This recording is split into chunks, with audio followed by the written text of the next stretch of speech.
Welcome to Kenton's videos. Enjoy the video. You start by ensuring the hardware and software match.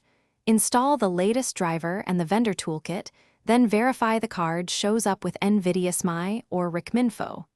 Once done, install the GPU-enabled build of your framework, because CPU-only packages won't use the accelerator.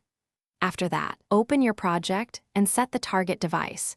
Use device ID or logical names, so the runtime knows to allocate tensors on the GPU versus the CPU. This first setup moves computation onto the card. Once the GPU is available, configure both environment and code.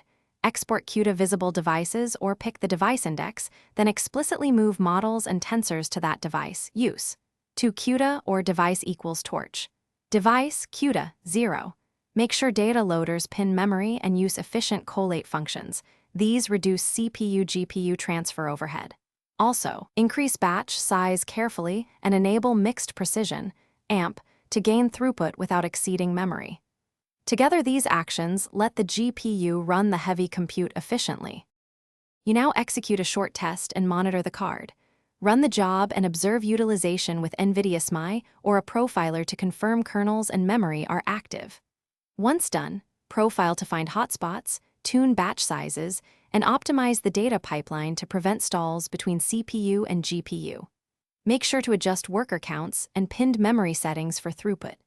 If things go wrong, check for driver toolkit mismatches, unexpected memory spikes, or forgotten. 2 CUDA calls, fix those first to restore GPU use. Thanks for watching. Consider subscribing if we helped you.